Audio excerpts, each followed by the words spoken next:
guys. I hope I'm not sideways. Just trying to get everything ready to go. A little bit behind today. Yeah, lots of things going on. So just trying to find my video on the Facebook page. I'll give people time to get here. Gotta put my coat on, otherwise it doesn't count.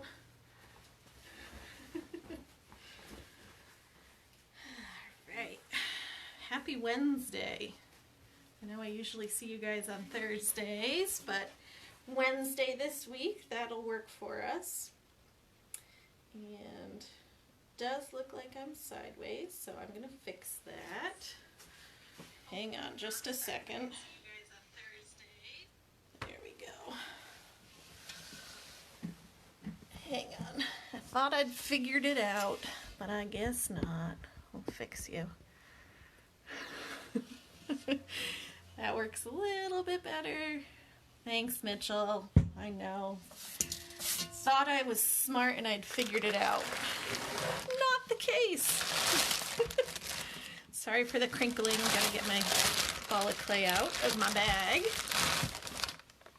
Get that going. Get myself a little bit more clay to work with. There we go. That's porcelain. Not what we want today. So, get our clay going. Got lots of light in the studio today. Where's my wire? So yesterday, if you tuned in, you probably saw Martha making her bowl. She made a slab bowl using a template that she had made. She actually made two templates, so you got to see two different bowls. But I'm going to go back to the classic wheel and make a bowl using the wheel. Some of you at home might have a wheel and you could follow along and try this out. Others, you're just going to get a fun demonstration today. If you have time, I might make a bigger bowl. We'll see how it goes, whether I am successful or not. And I could potentially use it for the throwdown event that we are going to do, we being me, Martha, and Kirk, on Friday. We're making the quarantine cup. We're going to do different goblets. I think we're all kind of planning on doing thrown pieces, but part of that is making stuff ahead of time. So if we have time today, I might make the top bowl portion of that chalice, the goblet, whatever you might want to call it. We'll see if I have enough fortitude to do that one today. And for that, I think I'm going to go for the absurd route and make a giant chalice. We'll see. Of course it's going to shrink, but it may be more suitable as a bird bath than as a drinking vessel. We'll see. So that'll be what this bigger piece is for. I'll try not to hit the table too much. I did not clean my tools ahead of time. Alright, let's get everything situated. I was trimming last week, so I got a bunch of those tools out. And get everything situated. Got my ribs. I'm not trying to be off camera. Just don't want to make sure that I get you guys positioned in the right spot. Alright, I will move you down in just a minute. I need to get myself situated. So let's see. I want to make sure I can see our comments. Comments are on. Alright, I got 5 of you. That should do for today. I'm going to tilt you down. Excuse my fingers. So you'll see mostly the clay, hopefully. and I'll tilt you back up when we're ready to go. So I have a good sized ball of clay. This is probably 2 pounds. I like to compare to fruit, so I would say grapefruit.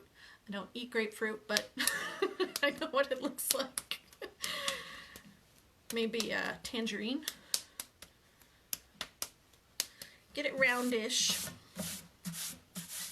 Borrowed a bat from the studio. Mine are all black, but I like the smaller ones.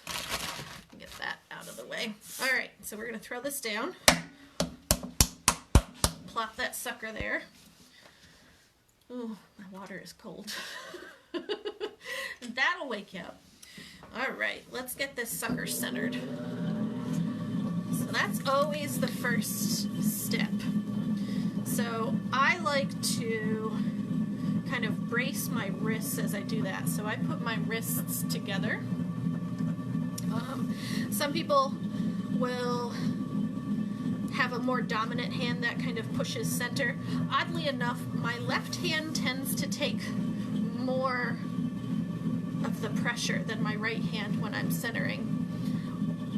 But not always. Depends on the day. If it's been a while since I've thrown, sometimes my right hand takes over. So there's no real set way to do it, whatever works for you.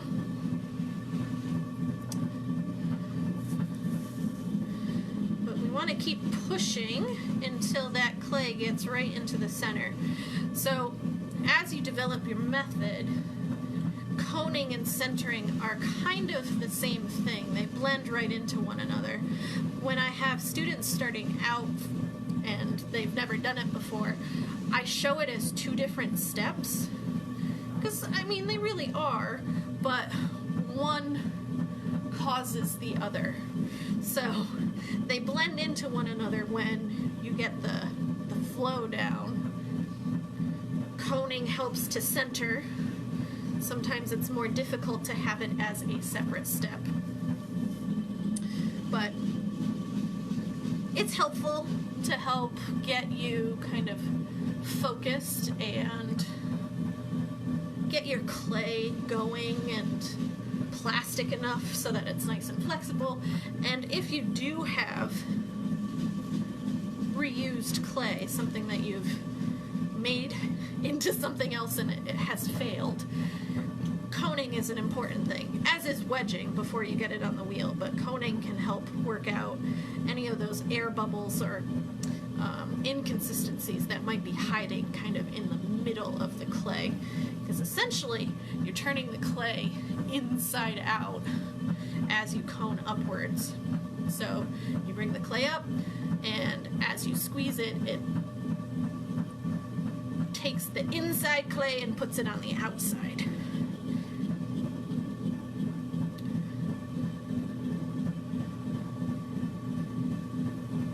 So we'll get that going.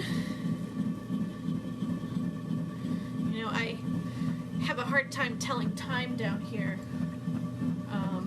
because I don't have a wall clock, and it's usually not helpful to wear my watch when I'm throwing. So I thoughtfully bought a little like travel clock so that I could keep track of time.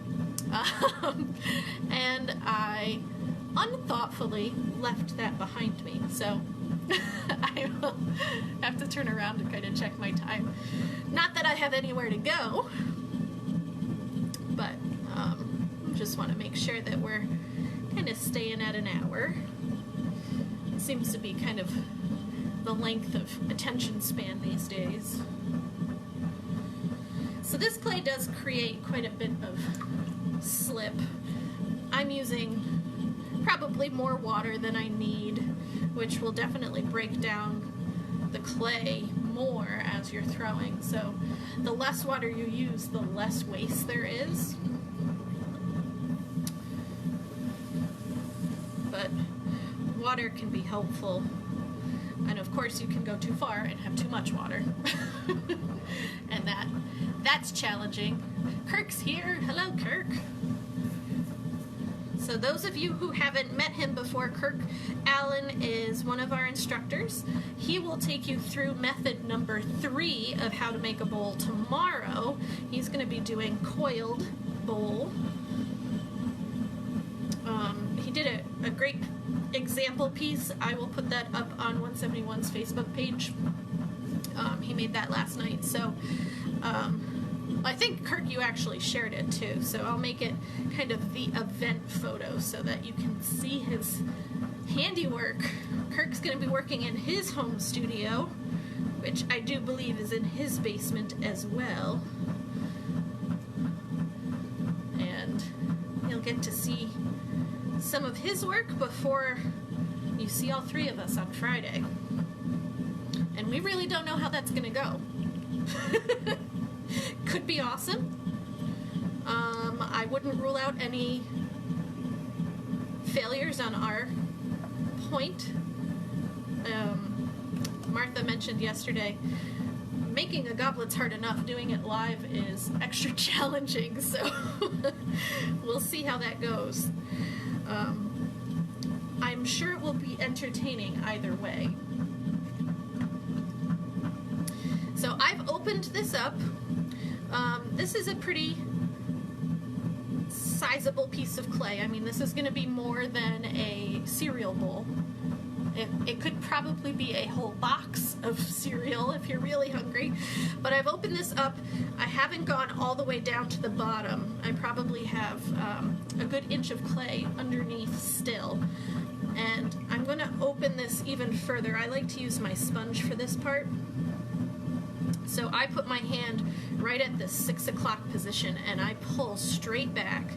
You can use a sponge. Sometimes that feels a little bit weird, so you can just use your fingers. But once you open this up, you can see that interior space a little bit easier.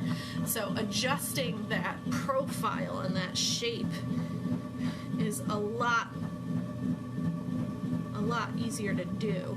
Plus, we need to compress. So if you watch my other live streams, I've talked about compressing before. Compressing is important, and you don't know how important it is until after you've fired your piece, and then an S-crack shows up rudely after you fired it, and you can't really do anything about it. So it really just takes a couple of seconds to kind of zoom across the bottom of your piece. I like to do it with my sponge. And you're compacting that clay, not really making it deeper per se, but you're just compressing, solidifying, and aligning all of those clay particles, which are flat sheets, to be on top of one another so that they are neatly organized. We're talking microscopic level at this point. And when they are stacked on top of one another, that just gives you a much stronger structure, as opposed to not compressing and things are a little bit haphazard and willy-nilly. And then if it doesn't dry evenly, which is always possible, your piece might develop a crack or warp or do any number of unpleasant, unintended things. So now that I've taken the time to do that, I can start pulling. And this is where it gets a lot more interesting to watch, because it doesn't take much. I'm just going to start with some pressure down here at the bottom with my outside hand, and I'm going to squeeze the clay upward, slow and steady up the side. And I like to describe it as a decrescendo. I have more pressure at the base where there's more clay, and I back that pressure up, or off, back the pressure off, as I go towards the top. So it's hard, hard, hard, less, less, and less as I get towards the top.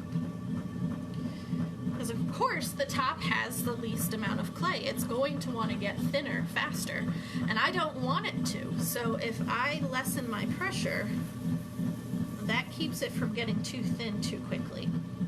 I'm really trying to move all of that clay that's at the base up towards the top so that this is evenly distributed. Depending on how this one goes, I may cut it in half so that we can see what it looks like, because that can really kind of illustrate what that interior dimension can look like and what the wall thickness looks like, because from your vantage point, it's not real easy to see what that is. So when you do your pulling, you want to do a little bit at a time. At least for me, if I do too much too quickly, that's when I end up with an uneven wall. So I want to be kind of considerate about it, not go too quickly, and if you go too quickly, you could always end up with a spiral, which, full confession, looks awesome, but if the entire point is to get a thin and even wall, that's not really going to accomplish that. So I have a good deal of clay still down here at the bottom. I'm going to bring that upwards. Now if you're just tuning in, you thought you were tuning in to look at a bowl. You are, we're just not there yet. Almost everything on the wheel starts off as a cylinder. It's much easier to thin your clay out vertically than it is horizontally. That's when things get a little bit uneven and harder to control. So I do most of my pulling before I shape my bowl. This also allows me to kind of look at this bottom amount of clay down here. Martha's here. Hello, hello. Kirk confirms his studio's in the basement. Great. But by pulling this up vertically, I can see all of this bottom space. Once I start to open this up, it's going to be tucked underneath the wings of my bowl, so it's going to be harder to access. Now, in this time of being at home, the consequence is that I have time to do some online shopping. So I got some new tools. These are from Garrity Tools. This is a rib. It's a really nice wooden rib. And it's specifically for making feet. They call this one the Unfoot 2. This is Unfoot 1. And this is to kind of create a faux foot without having to trim it later on. And I always like to err on the side of caution and give myself a backup plan to make sure that I have something that looks a little bit more intentional in case I don't get to it in time to trim it, because sometimes things dry out faster than you intend for them to. So I think it would be a good time to try this out. I'm gonna go with this foot, unfoot rather, see what it looks like. So I'm gonna try that now because I can see what I'm doing a little bit better, and we'll see what it does. I'm gonna get it a little bit wet. Yeah, look at that. So it scrapes a bunch of clay off. It essentially is undercutting it, but it's doing it in a very consistent way with this cut out shape profile. Now if I wanted to, I could make this at home. A lot of people make ribs out of used credit cards or hotel keys, those kind of stiffer plastic pieces. You could definitely do that. I liked the shape that these ribs were in, and I took the easier route and I just ordered them. So I think each one of these was $7 or $8, and they frequently have promotional codes on their website, so you can get a discount too. Essentially, I got the shipping for free. So by undercutting, it gave me a little bit of a lip of extra clay up there, so I'm just gonna kind of trim that off. The other fun tool that I am just as excited about that I ordered from them is this guy. This is called an anvil, and if you watched my squish dish demo, which was, I don't know, 5 weeks ago, it's all blurring together, this is a tool to kind of help do that process where you have a piece of clay and you squish down into the clay and it kind of envelops whatever you're squishing it with. So this is their 4-inch one. It's kind of like the middle of the road. They have one that goes as big as 10 inches, I think.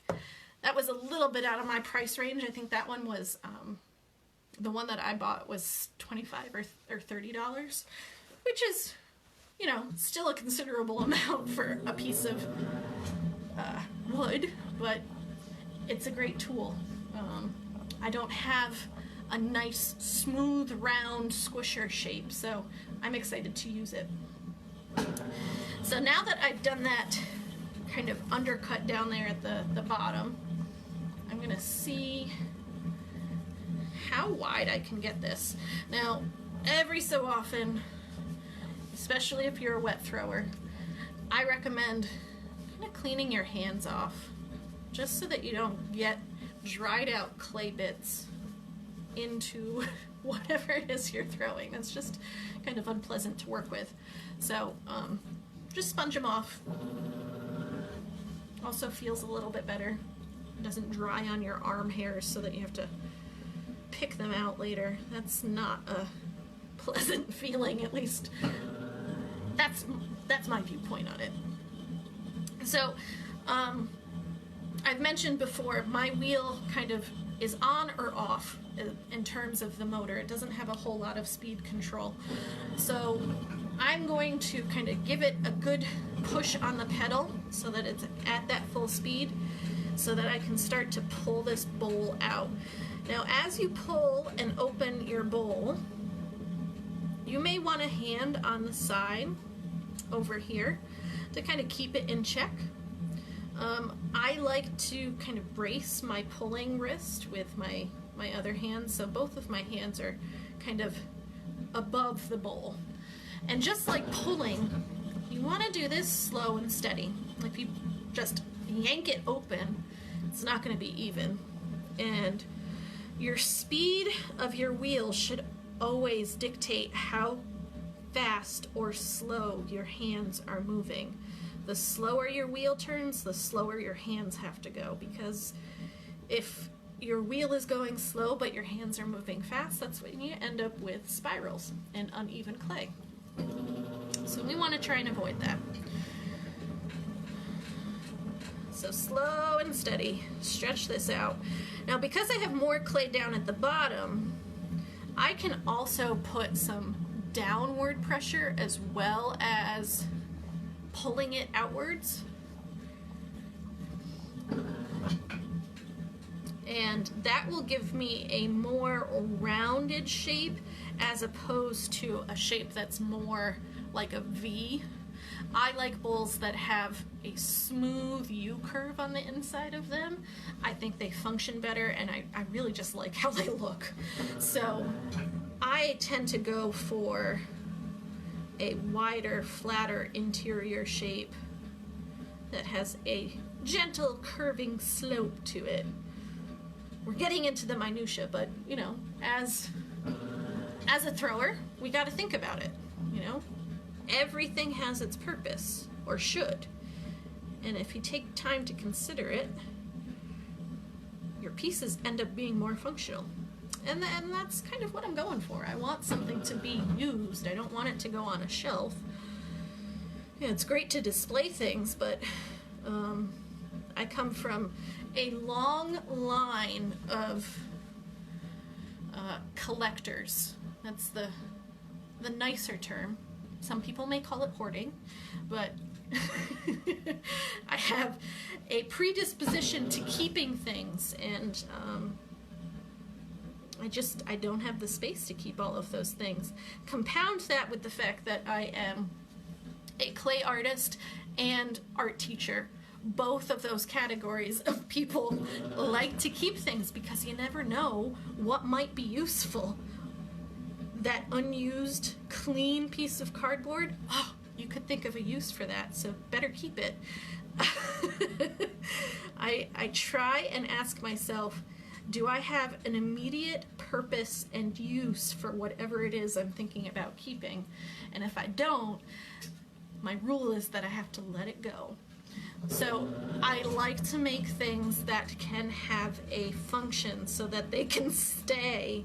If they don't, then they're just dust collectors, really. And I don't know about you, but I don't have the space physically in my house to collect all of those things. I'm always making my husband nervous when I add another bowl to our shelves and our cupboards in the kitchen, because they add up, they get heavy, and we don't need our cupboards pulling themselves out of the wall because I have too many bowls in there, so always got to think about it. And husband keeps me grounded in terms of being real and practical. I tend to get a little bit fun and fancy free. I don't know if you could imagine that about me, but it's the reality. And if you guys see my husband today, which isn't likely, you can wish him happy anniversary. It's our 3rd wedding anniversary. Clay is not the 3rd option. Leather is, apparently, so I can give you a nice chamois, sweetie. I'm sure you'll like that. Covered in clay. Very authentic. We don't really have any big plans. I think we're just gonna stay in and call it a quiet night. Imagine that in this time of quarantine. Oh, Martha wants to share her cardboard collection. Hey, Nick's here. Hi, Nick. I think you're joining us from the West Coast, perhaps?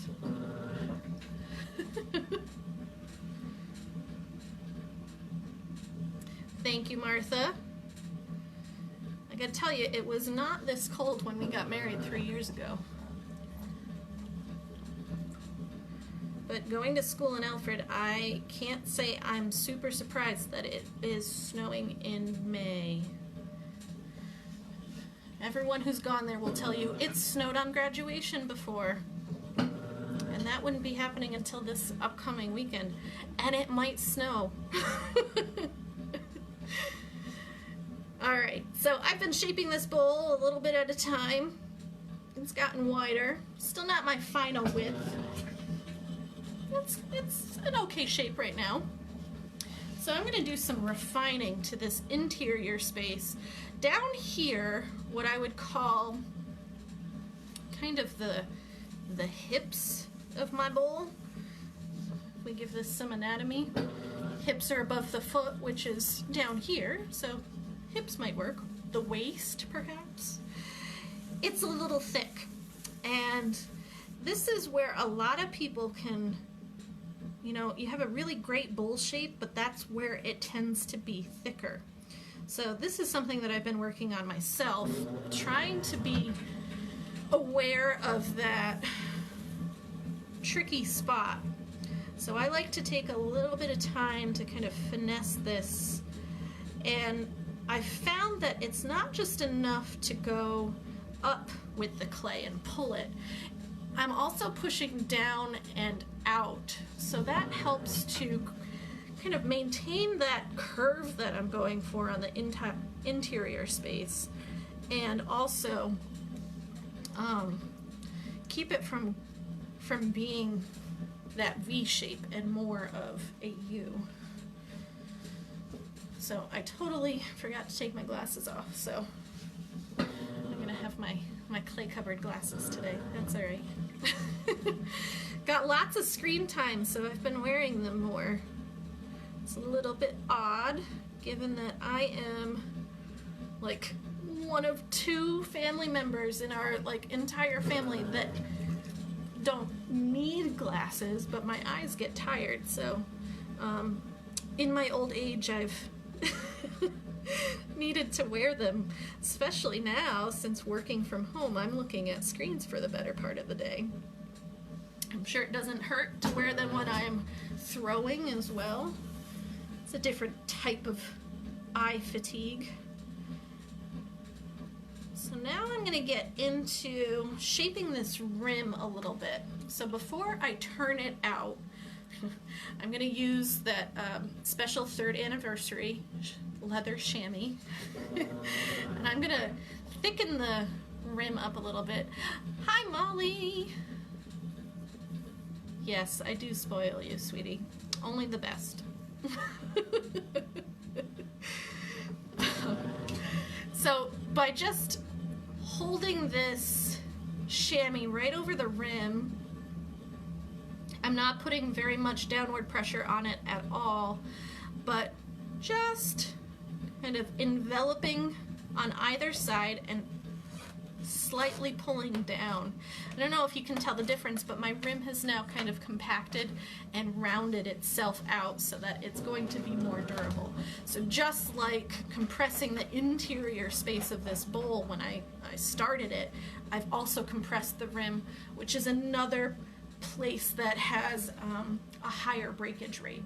So that's an important step as well. I really like to turn my rims out. So I'm just going to put my finger in there and pull it, and that way I have just a bit of a flare, because I like doing that because it helps my bowls stack better. So I frequently make one-offs. I'm not necessarily making sets of things, and if it happens to stay in my personal collection, then I want to know that it's going to play nicely with all of the other bowls in my cupboard. So by flaring the rim out, I kind of ensure that it's going to be able to nest in there. Thank you for the time check, Kirk. 12:30. So this is a very simple step. At minimum, you can just use a finger right on the rim and pull that outwards, and you can see how it's just kind of flared. I think you can see that. If you want something a little bit more dramatic, then you could use an inside and an outside hand, and by pushing in with your outside hand and offsetting your inside hand, I know this gets confusing, you can give that kind of equal and opposite action going on. So by pushing in and pushing out, you get this kind of flared rim. So let's see what that looks like. So outside hand is pushing inwards, inside hand is above that and pushing out. So now this is opened up more, and I get more flare without it turning into a V. By having that outside hand pushing it in, I'm maintaining the rest of that bowl shape. All right, that kind of works. I like to also finish my bowls by using my rubber rib. So this is going to help get all of that slippy stuff off the surface. It's going to help smooth it out. If I have grog, which I do, kind of seeping through, it pushes it down in and makes it nice and smooth. This is also another important finishing step for your piece, especially if you use a lot of water. See all of that gunk that we got off of that? That is going to help this dry more evenly and ensure that I don't have some weird cracking that happens later on. If you leave the slip on the surface, not only does it make it kind of unstable, but it starts to kind of dissolve the clay underneath it. So it's like it develops a skin and it doesn't dry evenly. Now some people use slip as a decorative element, and it definitely looks cool, but you have to be a bit more intentional about it. Just throwing slip on the surface that's kind of there as a side effect of throwing isn't going to be as evenly distributed. So if it's not a intentional design choice, you do want to take the time to kind of scrape some of that off. So you got to be careful. If you use your rib too much, you're going to change your shape.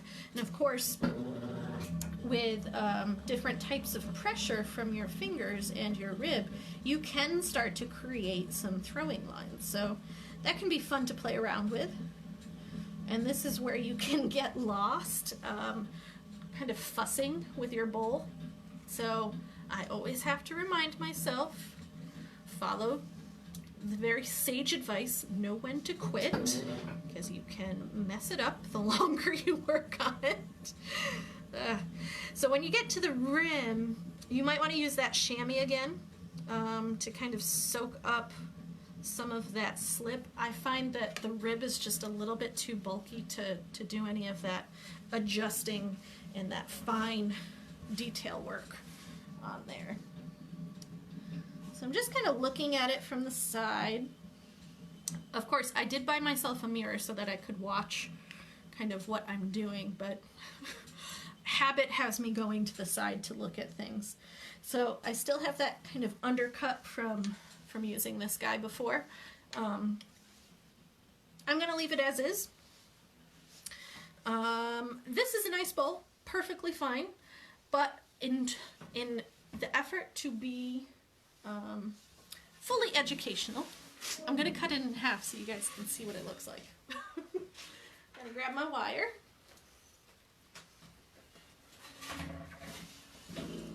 Because we can always repurpose this. It's just clay. Until it's fired, it can be recycled. Alright, so cut off wire. Here we go. I'm going to cut it in half. Let me cut it off the bat first. So just slide that right underneath. Keep it nice and taut. Okay, here we go. I'm going to cut through it. Get all the way down to the bottom. Okay. Let me turn this around so you can see. Alright, I didn't cut it super flush at the bottom. That's always my tricky part. But this gives you a really good illustration about wall thickness. So there's that thicker spot that I was talking about that I was trying to work on.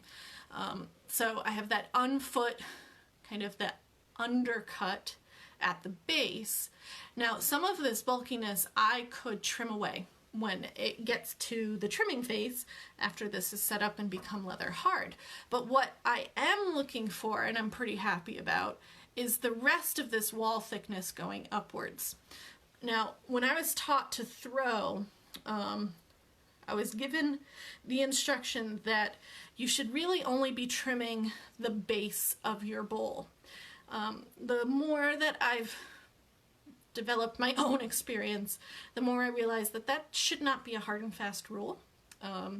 People can certainly trim all the way down here, but you have to make sure that your piece is centered before you do that. So when we turn things over to trim, we're doing that based on the bottom being centered and not necessarily the rim. If your rim is a little bit wonky and you've centered it upside down, like you do when you trim, if you bring your trim tool down here to work closer to the rim, it might start to make that wonkiness even worse. So it's definitely something to consider, but depending on your shape or whatever it is you're making, you may need to trim more than just the base later on. So I may have to do that with my chalice on Friday. We'll see.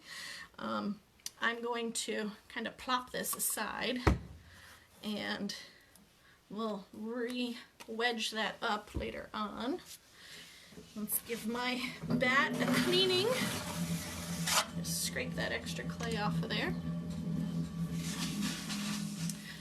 And before I get started, I think I'm going to use that big piece of clay again that I started off with when you guys tuned in. Let's grab my clock. There we go. Now I can see. I have realized that this super fancy clock that I bought myself from the dollar store will stop telling time if I wiggle it too much. So I see the hands moving, so it should be good. All right, let's try that again. I think I'm going to use the full hour this time. I think typically I've done a 45-minute bit before, but let's try going right into one.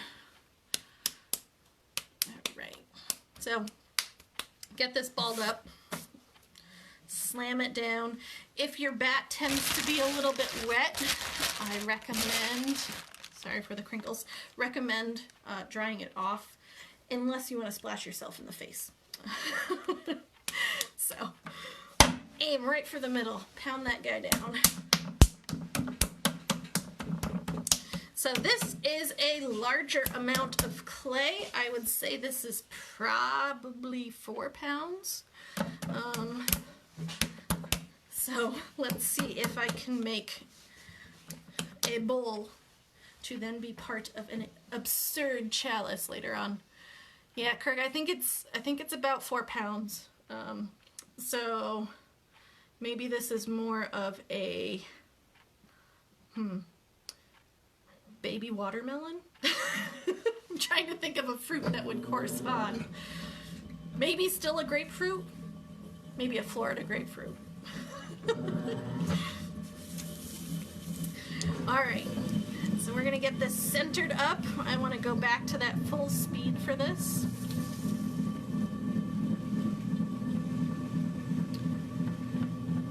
I think Beth is tuned in. Oh, you might have been here before. Hello, hello. So let's go for that bigger bowl. Get this centered.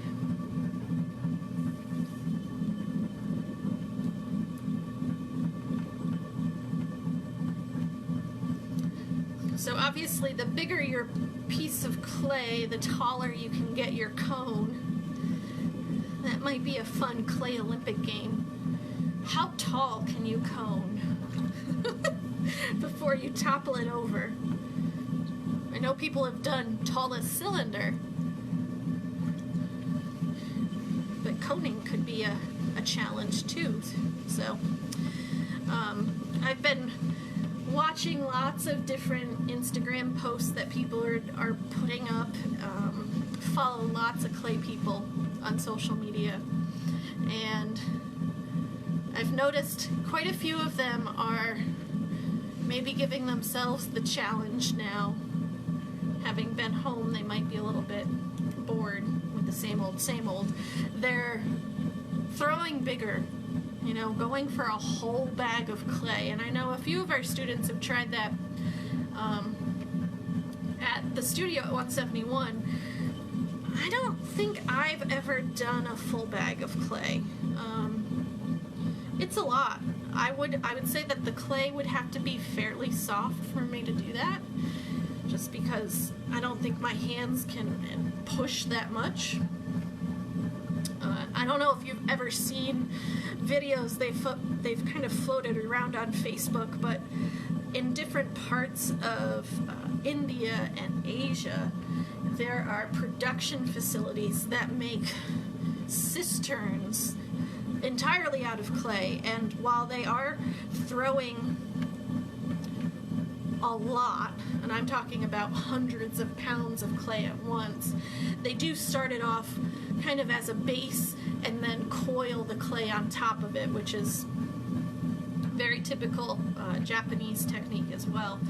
And it's a team of men. They're usually they're wearing bathing suits, and it's one guy with his hands on the clay, and the two other guys have their hands on him to help brace his arms, because it's just such a huge amount of clay. Cantaloupe, yes, Martha. I think that, Matt, yep. Cantaloupe, that other melon that I don't eat, so I wouldn't know to compare to. Cantaloupe is a good one. But those guys that are throwing those huge amounts of clay, they have to support each other to do it, because it's a lot of physicality just to get it to work. So here I am with my 4 pounds of clay. That's enough for me for now. Of course, the other challenge is if you make a big thing, you have to have a corresponding kiln to put it in. And I know Kirk likes to challenge me sometimes when I need to load the kiln and give me more unique shapes and sizes of things. Lee is our other student who likes to give me the more unique unique pieces to load.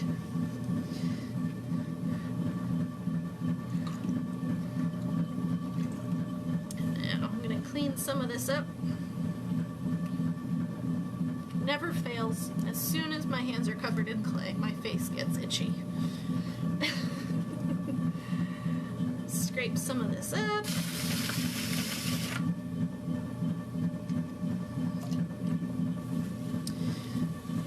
So next week we will be launching, hopefully, clay classes online. This is going to be a new thing for us. So I am teaching kids clay. We're going to be doing different types of hand building. Kirk is going to lead the wheel throwing class, and Martha is going to be doing the hand building. Now, Martha typically does workshops, so this is going to be kind of her first foray into like class, and I think she's going to be great at it. But we're going to try and be specific with what we're doing each day. So on our website, I don't know if they're quite listed yet. They might be later on this week, but you should be able to see a general description of it. And then each class is going to be an hour. And in that hour, we're going to try and show you all of the steps for completing a project. So for the wheel, it may be skills based. You might not be making a specific thing, but Kirk will walk you through it. And this is going to be a little bit different. It's going to be more of a demonstration kind of class. It's not necessarily product oriented, but there will be conversation. It'll be through Zoom, so in real time we'll be able to hear our students and kind of react to any questions that they may have if they are following along. Otherwise, students can just kind of follow along and ask questions. And then what we're hoping to do is offer the option for students at the end of the 5 weeks of classes to pick one of the projects that we ended up doing in the class sessions, and then come to 171 and pick up the clay for whatever project they've picked, so that they can take it home to complete and then bring back, and we'll fire it for them. So it's not quite as sweet as being in a class and just making a bunch of stuff with 25 pounds of clay, but it's going to be tricky for us to kind of manage pick up and drop off and getting supplies to people when we're not open quite yet. We're not sure what that's going to look like for us. So this is kind of our stopgap for the time being, because we want to make sure that you guys can still do art at home, and something is better than nothing in my viewpoint. So that's what we're going to try and do. And I think as we go and we get more experience with this, we're going to be able to develop this further, so that hopefully we get to a point where we can set things up into kits and have people pick them up and then bring them back, and we'll develop some sort of system. But this is, you know, a big learning curve for all of us. So there's going to be some growing pains, no doubt. Things that work well and things that don't. So we'll all be learning. Even if it's not just clay, it's going to be a learning experience on every front, for sure. We don't have like an official reopening date, because the governor has kind of listed arts and cultural and entertainment and education businesses as the last tier or phase of the reopening, and that's us. 171's part of that category. So we don't know what that's going to look like, or when we're going to be able to see you again. So until then, take a class with us online. Get some clay in your life. So I've opened this up. Now I'm doing a little bit of that vertical pulling. Before I get too tall and can't reach my hand in there or see what I'm doing, I gotta remember, compress this interior space.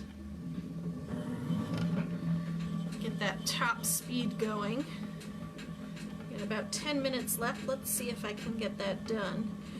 So as I'm going, I do have my camera facing me today so that I can see who's here and if you have any comments or questions. If you have any questions, just toss them out there in the chat. I should be able to see them. But what was I gonna say? Oh,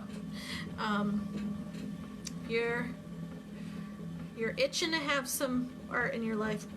Check our website. That changes on a daily basis. We're always adding classes, workshops, offerings. I do want to mention that we have a really cool opportunity from some friends at the Ceramic Materials Workshop. Matt and Rose Katz are giving studios the ability to offer their content, which is all about glaze chemistry and raw materials, at a very discounted rate to their students. And this also gives us the ability to, you know, generate a little bit of income for 171, because even though we're not present, all of our staff is still working behind the scenes at home. We're trying to keep as many of our instructors employed and getting paid, and that costs money. So by supporting us, by taking classes, you're helping to keep us going. And this workshop is something that I'm really excited that we can offer, because it's not something that we've had the ability to do before. And given that we've restructured the studio, not only upstairs in the studio space, but downstairs in the basement, which I know lots of us, or lots of the students, don't really go down there, but the hope is in the future that can be a teaching space, a classroom space, to help teach about glazes, because that's where all of our raw materials are for those in-house glazes that we've mixed. So this would be an excellent start if you've ever been interested about glaze chemistry, to take this workshop from them and learn about it. So it's all self-directed, it's online, it's like a virtual PowerPoint presentation. Matt walks you through slides. All of that content is available to you as long as they exist and the internet is still there. You can access that content. So it's not going to go away. You can go back and revisit something once it becomes applicable, and we can do stuff for real in the studio and learn about it and do glaze tests. We can go back and look at that content. Yes, Martha, this is a great stress relief. Even if it's a little bit stressful to figure out how we're doing it, once we're in it and doing it, I think it definitely is that stress relief. Alright, so this is still pretty thick. If I leave it thick, that might give me the option to do some faceting or carving later on. Let me get some of this clay from the bottom up there, though, because there's a lot down here. Scoop some of it off. So, Glaze of Our Lives is the official title of that glaze course. That definitely is listed on our website. We're keeping that registration window open for another week. This time next week, at about noon, we'll close that registration. We need 5 people for it to run. I know that we've gotten a few sign-ups already.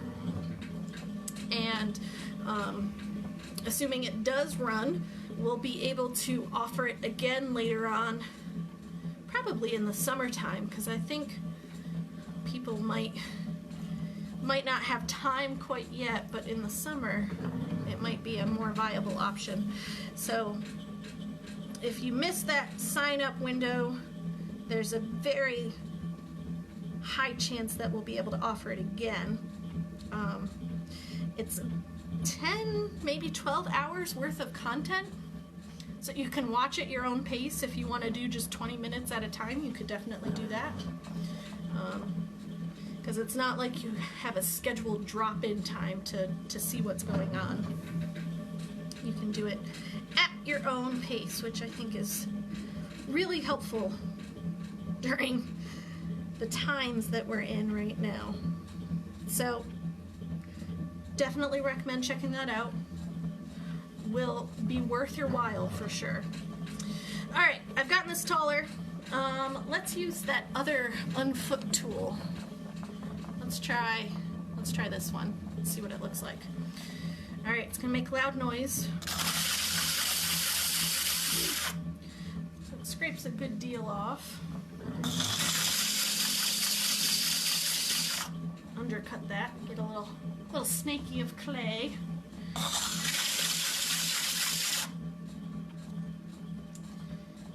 La, la, la. Let's scrape some of this extra stuff off. Cut that down. That sort of worked.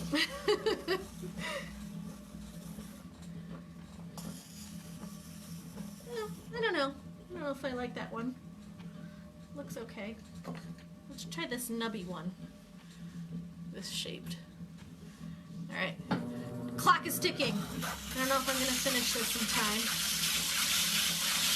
But after we are done here, oops.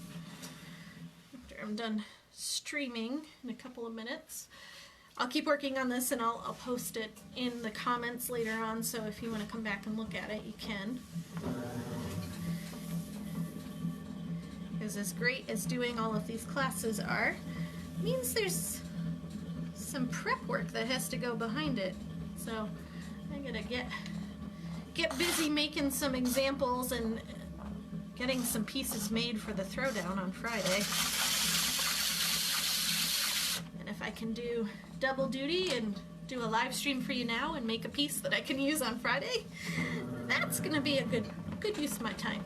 So let's open this up a little bit.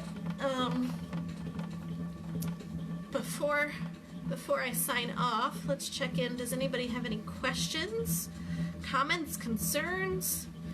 Doesn't necessarily have to be about throwing. If you want to know more about our classes, I'd be happy to answer any questions.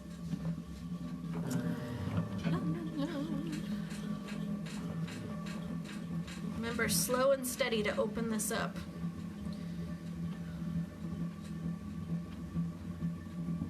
Hand has to match the speed of your wheel, which is a little harder to do when your wheel is always slowing down.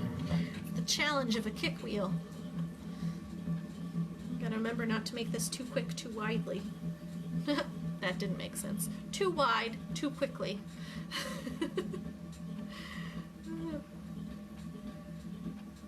That's what I get for being in the basement talking to myself. I know you guys are there watching, but it's always a little bit weird to think about that I'm just talking to myself in the basement. Ooh, I got an air bubble in there. Let's see if I can work it out.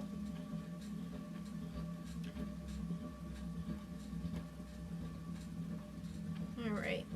Well, I'm gonna keep working on this, and I will post a picture of a finished product in a few minutes after we get this video up and running. You can revisit any of our live streams that have already happened. I have been uploading them to the 171 Channel's YouTube page.